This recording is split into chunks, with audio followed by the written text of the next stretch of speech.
ইয়ামনাকুমুল ফাকরা ওয়াল হাজা আলা ইন্না রাহাল ইসলামি দায়রাতুন ফাদুরু মাআল কিতাবি হাইসু দার আলা ইন্নাল কিতাবা ওয়াস সুলতানা লা ইয়াফতারিকান ফালা তুফারিকুল কিতাব ইলা আখিরিল হাদিস রাহু ইবনে মাজাহ ইন্নাল্লাহা ওয়া মালাইকাতাহু ইউসাল্লুনা আলান নবী ইয়া আইয়ুহাল্লাযীনা আমানু সাল্লু আলাইহি ওয়া সাল্লিমু তাসলিমা আল্লাহুম্মা সাল্লি আলা সাইয়্যিদিনা মাওলানা মুহাম্মাদ ওয়ালা আলি সাইয়্যিদিনা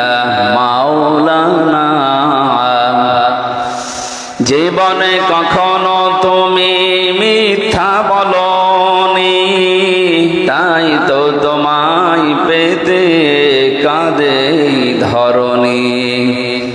তোমারই মতো নেতা পেলেও গো ফুটতো সুখের গোলা চামেলি বকুল। আলহামদুলিল্লাহ। গাজীপুর জেলার কালীগঞ্জ থানার অন্তর্গত চোপাই এলাকাবাসী কর্তৃক আয়োজিত 11 দিন ব্যাপী ঐতিহাসিক তাফসীরুল কোরআন মাহফিলে আজকের এই 9তম দিন নাকি পঞ্চমতম দিনের সম্মানিত সভাপতি জনাব সেলিম শেখ, নজরুল ইসলাম আতালাল্লাহু উমরাহু ওয়া বারাকাল্লাহু ফি হায়াতি, বলেন আমিন। এ মাহফিলের অন্যান্য বরেণ্য সদস্য যারা আছেন, আমার পরে যারা আলোচনা রাখবেন সেই সাতক্ষীরা থেকে আগত ইসলামিক চিন্তাবিদ, শিক্ষাবিদ, শ্রদ্ধাভাজন বড় ভাই অধ্যাপক মাওলানা তৈয়বুর রহমান আলোচনা রাখবেন। আমার পরে জনাব মাওলানা আব্দুল্লাহ আল নোমানী, কোথায় বাড়ি? গুলশান। মঞ্চে বসা অত্র এলাকার সর্বজন শ্রদ্ধাভাজন ব্যক্তিবর্গ, সামনে বসা মুসলমান ভাইরা, পর্দার আড়ালের সম্মানিতা মা এবং বোনেরা, প্রাণপ্রিয় গাজীপুরবাসী, আল্লাহর দরবারে শুকরিয়া জানাচ্ছি যিনি কথা বলার মতো একটা দেশ আমাদেরকে উপহার দিলেন। দেশেই ছিলাম কিন্তু কথা বলতে পারতাম না, এরকম একটা জীবন্ত জাহান্নামের ভেতরে আমরা বাস করতাম। বিশেষ করে এই 15.5 বছর এই কঠিন অবস্থা থেকে এই মুক্ত জীবনে যিনি ফিরিয়ে দিলেন, খালাকাল ইনসান আল্লামাহুল বায়ান। আল্লাহ বলেন আমি মানুষ বানিয়েছি আর কথা বলা শিখিয়েছি। বিজ্ঞান এখন প্রমাণ করছে মানুষ যে কথা বলতে পারে, এই যে কয়েক ইঞ্চি জায়গা কণ্ঠে, এখানে প্রায় 27টা স্তর আছে। এই 27টা স্তরে ধাক্কা লাগার পরে একটা কথা তৈরি হয়, সুবহানাল্লাহ। আর হাদিস শরীফে এসেছে প্রত্যেকটি স্তরে একজন করে ফেরেশতা বসে আছে, এর কাছে ও ওর কাছে ও ওর কাছে, এভাবে দিতে দিতে 27 নাম্বার জায়গায় যখন ধাক্কা লাগে তখন আল্লাহ কথাটা দুনিয়ায় বের করে দেয়। পৃথিবীর কেউ আপনাকে কথা বলা শেখায়নি, কথা বলা শিখিয়েছে কে? উনি আমাদেরকে কথা বলার মতো যে যোগ্যতা দিলেন, যারা কথা বলতে পারেন শুকরিয়া আদায় করেন আলহামদুলিল্লাহ। 11 দিন ব্যাপী তাফসীরুল কোরআন মাহফিল, আমার মনে হয় বাংলাদেশে আর একটা আছে চট্টগ্রামের চুনতি, 19 দিন ব্যাপী। এছাড়া আমাদের এই ভূখণ্ডে, আমাদের এই বাংলাদেশে এত বড় মাহফিল বাংলাদেশে আর নেই। গাজীপুরের মানুষকে ধন্যবাদ জানাই, বিশেষ করে কালীগঞ্জ থানার মানুষদেরকে, যে কোরআনের জন্য আপনারা জান প্রাণ মন সব উজাড় করে দিয়ে দোহাতে বেলাচ্ছেন আপনাদের এই কোরআন প্রচারে টাকা পয়সাগুলো। বিশ্বনবী জানিয়েছেন 3টা জায়গায় যদি কেউ অর্থ খরচ করে কিয়ামতের দিন তার হিসাব দেওয়া লাগবে না। 1 নম্বরে কেউ পরিবারস্থ লোক যারা মা বাবা স্ত্রী সন্তান, এদের জন্য যদি কেউ ব্যয় করে তাহলে ওই টাকার হিসাব আল্লাহ নেবেন না। 2 নম্বরে দুনিয়াতে জিহাদের ময়দানে যারা কাজ করে, এদের জন্য যদি কেউ টাকা পয়সা খরচ করে, অর্থ খরচ করে, ওই অর্থের হিসাব দেওয়া লাগবে না। 3 নম্বরে যে মানুষগুলো পৃথিবীতে কোরআনে কারিমের প্রচারে কাজ করে, আজকের এই আলোচনা 11 দিন ব্যাপী যা হবে এগুলো কোরআনের প্রচারের জন্য, কথা বলেন ঠিক কিনা? সুতরাং এর জন্য যার 5টা টাকাও খরচ হয়েছে, কিয়ামতে ওই টাকা আল্লাহ হিসাবের বাইরে রাখবে, বলবো এটা হিসাব দেওয়া দরকার, তাই বলে আবার চুরি করে দেওয়া যাবে।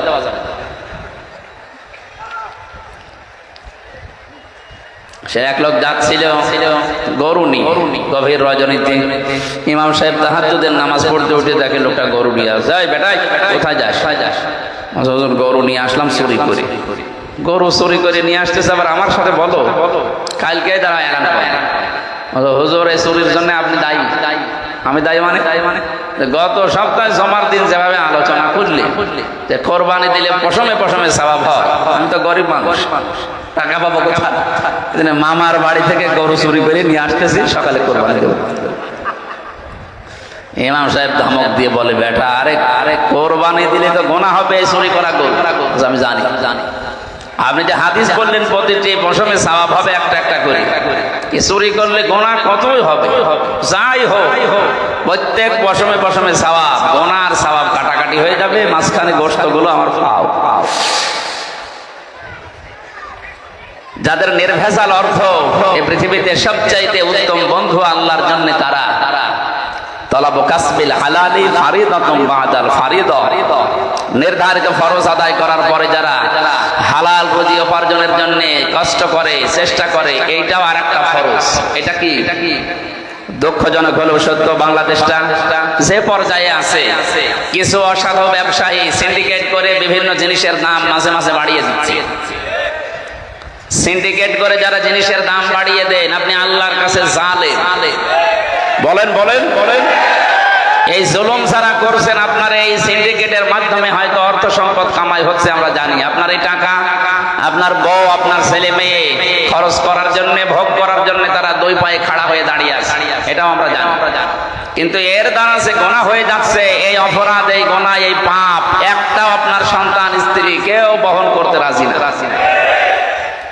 এই জন্য পাগলামি যারা করছেন বিবেকটা কাজে লাগাবেন। এই জন্য আমার আজকের আলোচনার বিষয় হচ্ছে বিবেক। কি বললাম? বিবেক যদি কেউ কাজে লাগাতে পারে সে রাস্তা হারাবে না, রাস্তা পেয়ে যাবে। কোন রাস্তা? জান্নাতের রাস্তা। কোন রাস্তা?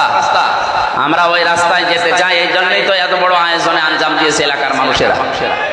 হয়তো এখানে 100 বছর পরে কেউ থাকবো না, আমরা সব মাটির নিচের বাসিন্দা হব, আর এখানে আসবে নতুন প্রজন্ম, এসে এই জমিন চাষ করবে। তাহলে এই যে মানুষ, আমরা লক্ষাধিক মানুষ বসে আছি, এরা কেউ জাহান্নামে যেন হয়ে না যায়, এই বিবেকটা যেন আমরা কাজে লাগাতে পারি, সেই বিষয়ে কোরআন কি জানিয়েছেন, নবীজির হাদিস কি বলছে, সেই কথাগুলো আজকে অল্প সময়ের ভেতরে শুনতে চেষ্টা চালাবো। আমা তাওফীকি ইল্লা বিল্লাহ। কোরআনে কারীম যারা শুনতে এসেছি বাড়ি থেকে পর্যন্ত নিয়ত করে যে আজকে আমি কোরআন শোনার পরে ভালো হয়ে যাব, এই নিয়ত আমাদের আছে না? এই নিয়ত আছে না? আল্লাহ রাব্বুল আলামিন বলেন, ওয়াল্লাযীনা জাহাদু ফীনা লানাহদিয়ান্নাহুম সুবুলানা ওয়া ইন্নাল্লাহা লামাআল মুহসিনিন। সূরা আনকাবুতের শেষ আয়াত, এটা 69 নম্বর আয়াত।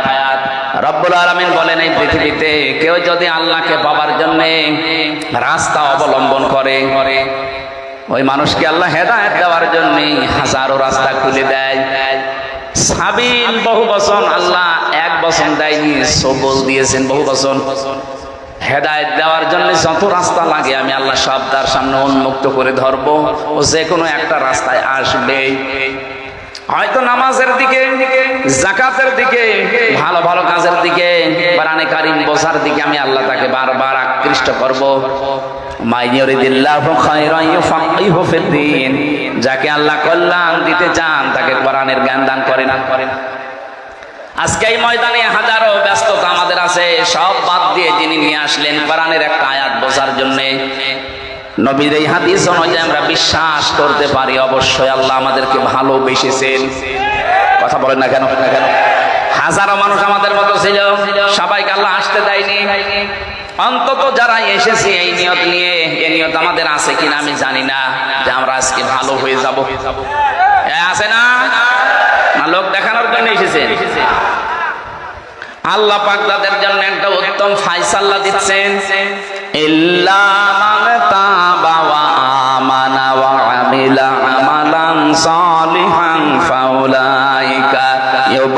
ইউবাদদিলুল্লাহু সাইয়্যাতিহিম হাসানাত। এই খুব ভালো করে খেয়াল করে, আমি গতানুগতিক কথা বলতে চাই না। কোরআন থেকে হাদিস থেকে এমন কিছু তথ্য আমি আজকে নিয়ে আসতে চাই যেটা আমাদের জীবন পাল্টাতে সাহায্য করে।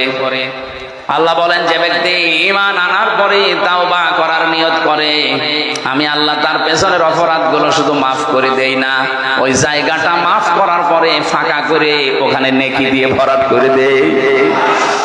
ইউবাদদিলুল্লাহ দিয়েছেন, বাদদালা ইউবাদদিলু তাবদিলান, পরিবর্তন করে দিচ্ছে এবং ভবিষ্যতেও দেবে।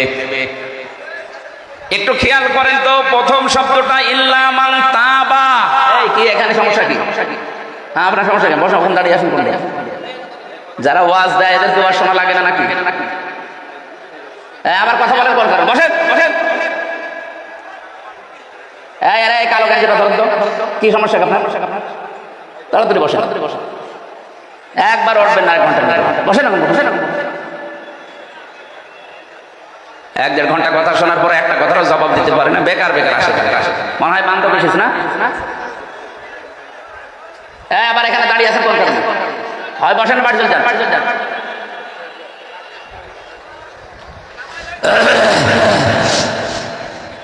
আমার ভাইরা, শব্দের দিকে খেয়াল করলে আমরা প্রথমে বেশি ইল্লা মান তাবা, যে ব্যক্তি তাওবা করবে।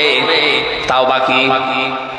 এই বাংলাদেশে একটা ভুল কথা প্রচার করা আছে, কারো কাছে গেলেই বলে তাওবা করো, আস্তাগফিরুল্লাহ। না, আস্তাগফিরুল্লাহর নাম তাওবা না। ইস্তেগফার এবং তাওবা দুইটা শব্দ আলাদা, দুইটা জিনিসও আলাদা। আপনি সব সময় ইস্তেগফার করেন, আস্তাগফিরুল্লাহ আস্তাগফিরুল্লাহ পড়তে থাকেন, অসুবিধা নেই, আপনার গুনাহ শুধু মাফ হবে। কি হবে? বলেন না কেন? কিন্তু কেউ যদি তাওবা করতে চায়, আজকে আমরা এসেছি শুধু গুনাহ মাফ করার জন্য না, এসেছি আজকে তাওবা করার জন্য। কেউ যদি তাওবা করতে চায়, প্রথম নাম্বারে তার শর্ত হচ্ছে অপরাধ করেছেন যার কাছে, স্বীকার করবেন তার কাছে। এটাই দেশে নেই। আমি আবার বলছি, তাওবা এবং ইস্তেগফারের ভেতরে পার্থক্য আছে। কেউ যদি শুধু আস্তাগফিরুল্লাহ আস্তাগফিরুল্লাহ পড়ে, ওর জীবনের গুনাহগুলো শুধু মাফ হবে, এই শেষ। কেউ যদি তাওবা করে, ওর জীবনের গুনাহ আল্লাহ শুধু মাফ করবে না, পেছনের ওই জায়গাটা মাফ করে দিয়ে পুরা জায়গা নেকি দিয়ে পাল্টিয়ে দেবে। তাওবার প্রথম শর্ত বললাম, অপরাধ যার কাছে স্বীকার করবেন। এই তাওবা বাংলাদেশে নেই কেন? এই যে এখন 2-3 দিন শুনছি বিভিন্ন দেশের মোড়লদের কাছে, যিনি পালিয়ে গেছেন উনি এখন বিভিন্ন দেশে ধর্ণা দিচ্ছে যে আমি নির্বাচিত ছিলাম, আমাকে উৎখাত করা হয়েছে। এটা যে তাহা মিথ্যা কথা। আপনি একটা হাসি মানুষ, এ কথা বলতে পারলেন? কথা মিথ্যা কথা, মিথ্যা কথা। সাধারণ কেউ যদি বলতো তো আমরা কিছু বলতাম না। আপনি একটা হাসি, মিথ্যা কথা বলেন কি করে? আপনি নির্বাচিত ছিলেন, এই কথা শয়তান কেউ যদি বলেন, শয়তানও বিশ্বাস করবে না। যদি ঘোড়াকে বলেন যে 15 বছর যারা ছিল ওরা কি নির্বাচিত, ঘোড়া দাঁত বের করে হাসবে। আপনি ঘোড়া নিয়ে আসেন, দেখেন ঘোড়া হাসে কিনা। নির্বাচিত আপনি ছিলেন না, কারণ নির্বাচিত হওয়া লাগে যে পদ্ধতিতে, ওর নাম নির্বাচন। এটা আমি বানালাম। সূরা হজের 78 নম্বর আয়াতের মাঝের অংশে আল্লাহ নিজে জানিয়েছেন, হুয়া জিতাবাকুম ওয়া মা জাআলা আলাইকুম ফিদ-দীনি মিন হারাজ। তিনি সে আল্লাহ যিনি তোমাদেরকে নির্বাচিত করেন। ইজতিবা মানে নির্বাচিত করা। তাহলে নির্বাচিত করার দায়িত্ব কার? কোন পদ্ধতিতে? নির্বাচন। নির্বাচিত যে মানুষ হয় কিসের মাধ্যমে? নির্বাচনই তো 15 বছর ছিল না, আপনি নির্বাচিত দাবি করেন কি করে? নির্বাচন যদি হতো তাহলে আমি এই 15 বছরে অন্তত একবার ভোট দিতে পারতাম। আমার তো এখন 33 বছর, তার মানে 18 বছর থেকে যদি ভোট দিয়ে আরম্ভ করতাম তো 3 বার আমি দিতে পারতাম। আমি একবারও পারলাম না। আপনি ভোট দেওয়ার আগেই ডিক্লিয়ার দিয়ে দেন যে 154 জন আমরা হয়ে গেছি। কিসের নির্বাচিত আপনি? দ্বিতীয় নম্বরে দিনের ভোট আপনি রাতে করে ফেললেন। এগুলোই তো চলছে, কথা বলে না কেন? এটা যে বাস্তবে হয়েছে তার প্রমাণ আমার কাছে এক ওসি ছিল জেলখানায়। ও বলছে আমি যে কিছুদিন আগে জেলে এসেছি, গত নির্বাচনটা আমি করে দিয়েছি। কিভাবে করলেন? রাত 12টার পর থেকে আমার আন্ডারে যারা কাজ করে তাদেরকে নিয়ে আল্লাহর নামে আমি ভোট কাটা আরম্ভ করলাম। হ্যাঁ, একেবারে যে কোরআন শরীফ আমার সামনে এইভাবে আল্লাহর নামে আমি আরম্ভ করলাম ভোট কাটা। আমার যা দলবল আছে সব নিয়ে ফজর পর্যন্ত কাজ কমপ্লিট করে বাক্স ভর্তি করে করে জায়গা মতো পাঠিয়ে দিলাম। ফজরের সময় গোসল করলাম, ওযু করে 2 রাকাত নামাজ পড়লাম, তাওবা করলাম, আস্তাগফিরুল্লাহ। হুজুর আমার তাওবা হয়েছে না, এটা তো তাওবা, এটা আস্তাগফিরুল্লাহ, এটা ইস্তেগফার। এটার নাম কি?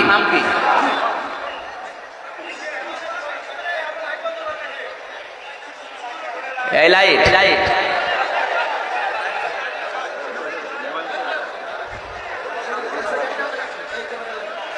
কিছু মানুষের আসলে কমন সেন্স নেই।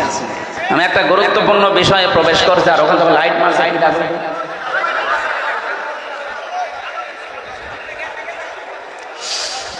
গাজীপুরবাসী খুব খেয়াল করে শুনবেন, একটু যদি অন্য মনস্ক হয়ে যান আপনি কথা মেলাতে পারবেন না, শেষে আবার বলবেন কি বলে গেল, তো মেলে না।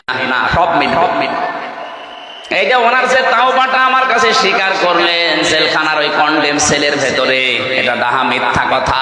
ওনার তাওবা হয়নি, ওনার হয়েছে হয়তো ইস্তেগফার। উনি যে অপরাধের জন্য মাফ চাচ্ছে, আল্লাহ ইচ্ছা করলে মাফ করে দেবে, ইচ্ছা করলে শাস্তি দিতে পারে। কথা বলে না কেন? ইউআযিবু মান ইয়াশা ওয়া ইয়াগফিরু লিমান ইয়াশা, আল্লাহু আলা কুল্লি শাইইন কাদির। আল্লাহ বলেন আমি যাকে ইচ্ছা শাস্তি দিতে পারি, যাকে ইচ্ছা মাফ করে দিতে পারি। সব কিছুর উপরে ক্ষমতা চলে কার? আরো জোরে। এখানে একটা শিরিক আছে, এটা আমি দূর করতে চাই। এ বাংলাদেশে এটা বেশি। অনেক নাম করা মুসলমান নামাজ আদায় করে, রোজা পড়ে, রোজা আদায় করে, হজ করে আসে, কিন্তু বলে ক্ষমতার উৎস জনগণ। এটা শিরিক। এই যে আল্লাহু আলা কুল্লি শাইইন কাদির, আল্লাহ বলেন সব কিছুর উপরে ক্ষমতা কার? এই জনগণের উপরেও ক্ষমতা কার? তাহলে আপনি যে জনগণকে ক্ষমতার উৎস বানিয়ে দিলেন, আল্লাহ যেটা পারে ওইটা অন্য কেউ পারে, এই বিশ্বাস করার নাম শিরিক। আর শিরিক যে করে সে মুশরিক। বলেন বলেন বলেন। এদেশে বহু মানুষ আমরা নামাজ পড়ে, রোজা রেখে, হজ করে এসে দান সাদকা করেও মুশরিক হয়ে কবরে যাচ্ছি। কারা যে এই পদ্ধতি চালু করেছে আমি জানি না, যারাই করুক, যেহেতু কোরআনের সাথে মিল নেই ওইটা আমরা মানি না। বাংলাদেশ জামাত ইসলামী এইটাই মানত না, এই জন্য ওদেরকে নিষিদ্ধ করে দিয়েছিল। ওরা বলেছিল না ক্ষমতার উৎস জনগণ না, ক্ষমতার উৎসকে আমাদের ভেতরে যাদের এই বিশ্বাস আছে যে ক্ষমতার উৎস জনগণ, আপনি নামাজ পড়লেও মাঠে মারা যাচ্ছে, রোজা রেখে হজ করে সব আপনার বিফল। এটা আমি বানালাম না। সূরা ফুরকানের ভেতরে আছে 19 নম্বর পারা 1 নম্বর পৃষ্ঠা 3 নম্বর লাইনে 23 নম্বর আয়াতে, ওয়াকাদিমনা ইলা মা আমিলু মিন আমালিন ফাজআলনাহু হাবাম মানসুরা। শিরিক মিশ্রিত কোন কাজ নিয়ে যদি কিয়ামতে আমি দেখি ওর আমলনামে একটা শিরিকের গন্ধ আছে, ওটা দেখা তো দূরের কথা, ধুলি কণার মতো মুখের উপরে নিক্ষেপ করব। এই আয়াত পড়ার পরে আমার আফসোস হয়, বাংলাদেশে বহু হাজি গাজী আছে, আমরা নামাজি আছি, তাদের মুখে আল্লাহ নিক্ষেপ করবে। এই জন্য এখন যেটা সময় আছে, আজকে পাল্টান, এক্ষণে পাল্টান। যাদের এরকম বিশ্বাস আছে ক্ষমতার উৎস জনগণ, দিতে পারে এরা আমাদেরকে ক্ষমতায়, এটা শিরিক। এক্ষণে পাল্টিয়ে যারা এই বিশ্বাস করে ক্ষমতার উৎস আল্লাহ, তাদের মতো হয়ে যান। এই কথা বলেন না কেন? এক বাক্যে জবাব দেবেন, ক্ষমতার উৎসকে। ওনাকে আমি ওই দিন বলেছিলাম, ওসি সাহেব কি অপরাধে এসেছেন আমি জানি, উনি নুসরাত হত্যা মামলার আসামি ফেনীতে। বললাম আপনি যদি সত্যি তাওবা করতে চান, প্রথম নাম্বারে হচ্ছে স্বীকার করা লাগবে। অপরাধ যার কাছে স্বীকার হবে তার কাছে। আপনি তো আল্লাহর কাছে অপরাধ করেন যে আস্তাগফিরুল্লাহ পড়বেন না, আপনি করেছেন হামজার কাছে। একটা এমপি বানাতে 3.5 লাখ 4 লাখ হামজা লাগে। কথা বলে না কেন? এদের রায় নিয়ে, ভোট নিয়ে, সমর্থন নিয়ে হওয়া লাগে, আপনি সেইটাই রাতের বেলা করে ফেললেন। সব চাইতে ভয়ঙ্কর আপনার জীবনে ক্ষতি হবে এই 3.5 লাখ 4 লাখ হামজা, এর অনেকেই কিন্তু এই কয় বছরে মরে গেছে। আপনি তাদের কাছে যাবেন কি করে? কপালে হাত দিয়ে বলছে, আল্লাহ আমি এ কি করেছি। এটা কি শুধু উনি একাই নাকি বহু মানুষের সাথে জড়িত আছে? এই যে যারা পালিয়ে গেছে, এমনি পালায়নি, ওদের বিবেকে মেনে নিচ্ছে না যে আমি মুখ দেখাবো কি করে জাতির কাছে। 15.5 বছরে আমার বিবেক পর্যন্ত মেনে নেয়নি, তারপর জোর করে পরিচয় দিতাম আমি এমপি। আপনার লজ্জা করতো না? নিজে নিজে ভোট করেন, নিজে নিজে এমপি হয়ে যান, আবার বলছেন আমি নির্বাচিত। এত বড় মিথ্যা কথা সারা দুনিয়াকে জানাচ্ছেন। সারা পৃথিবীর মানুষকে অন্ধ নাকি? তারা দেখেনি এই দৃশ্যগুলো? তারাও জানে এ দেশের প্রতি তাদের একটা খারাপ ধারণা আসবে যে দেশে যারা আছে এরা মনে হয় এরকম মিথ্যা কথাই বলে। আমি বাইরের বহু দেশ ঘুরেছি, কয়েকদিন আগে আমি সিঙ্গাপুর, মালয়েশিয়া সহ কয়েকটা দেশ ঘুরলাম। ওই সমস্ত দেশে ওরা আল্লাহ বিশ্বাস করে না, দেখেছি সিঙ্গাপুরে, কিন্তু মিথ্যা কথা বলে না। আপনি দেখবেন ওরা মিথ্যা কথা বলে না। আরে যাহা মিথ্যা কথা সারা দুনিয়া সেখানে জানে, দেশে 15 বছর কোনো নির্বাচন হয়নি। আর আপনি এখন যদি বিশ্বের মোড়কদেরকে মিথ্যা কথা শোনান, সারা দুনিয়ায় প্রমাণ হয়ে যাবে যে বাংলাদেশে যারা আছে ওসব মিথ্যাবাদী। আপনি আমাদেরকে মিথ্যাবাদী প্রমাণ করতে চাচ্ছেন, এখন বলছেন না কেন? রমজানে গিয়েছিলাম ওমরায়, মদিনা থেকে আবু জেহেলের কবর পর্যন্ত যাবার জন্য একটা গাড়ি ভাড়া করলাম। মদিনার স্থানীয় ড্রাইভার, ভাড়া মিটিয়ে বললাম ভাই কত দেরি হবে আসতে। এবার আমারে বলছে ইয়া হাজিউল হজ্জা তাই না বিলাদুকা। ও হাজি, দেশ কোথায়? আমি চিতুমিন, বাংলাদেশ। বাংলাদেশ থেকে এসেছি। আমারে বলছে হারামি। হারাম মানে? আপনাকে বলি নাই, আপনার দেশে যে মহিলা আছে ওই মহিলা হারামি। তো ঠিক আছে, আপনি গালি দেন, আমারে আরো দরকার হয় ধার করেন, আমিও